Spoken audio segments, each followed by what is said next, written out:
नमस्कार। आस्था की डायरी में आप सभी का बहुत बहुत स्वागत है। नवरात्रि के दिन चल रहे हैं जब 9 दिन देवी पूजन होता है।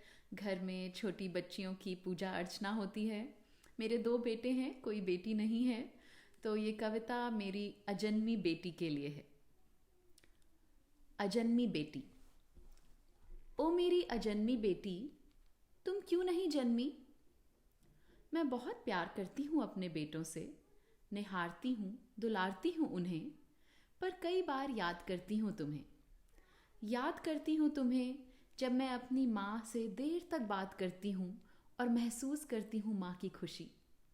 याद करती हूँ तुम्हें जब अपनी दीदी और उनकी बेटियों को देखती हूँ कपड़े या झुमके बांटते हुए। तब तब सोचती हूँ कि तुम क्यों नहीं जन्मी मेरे घर। ललचाई नज़रों से देखती हूँ उन माँओं को जो कंजक के दिन अपनी बेटियों को सजाती हैं, पूजती हैं। देखती हूँ अपने बेटों की खाली कलाई रक्षाबंधन के दिन, तब तब तुमसे लड़ने को जी चाहता है।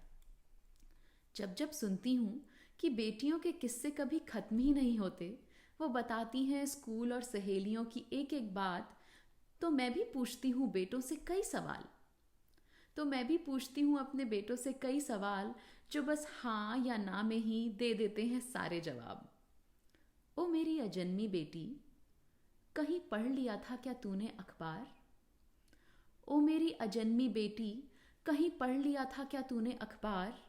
क्या जान गई थी तू भ्रूण हत्या और बलात्कार की सारी बात? क्या भांप गई थी तू आने से पहले ही समाज में होने वाला देह व्यापार?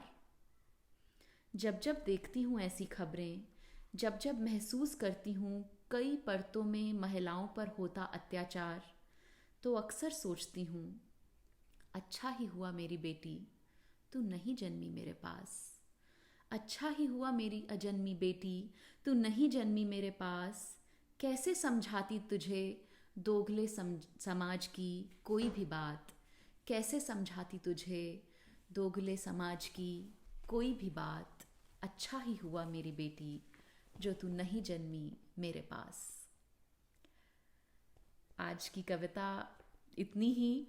आशा है आपको पसंद आई हो और मेरा संदेश आप सबके लिए यही है कि 1, 2 या 9 दिन की पूजा अर्चना नहीं चाहिए हमें महिलाओं या लड़कियों को।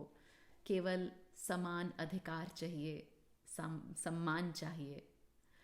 और इसी के साथ मैं अपनी बात ख़त्म करती हूँ। फिर से मिलूँगी किसी और कविता, कहानी या कवि गोष्ठी के साथ। तब तक के लिए आस्था की डायरी को देखना ना भूलें, और अगर आपने अभी तक सब्सक्राइब नहीं किया है तो चैनल को सब्सक्राइब करें।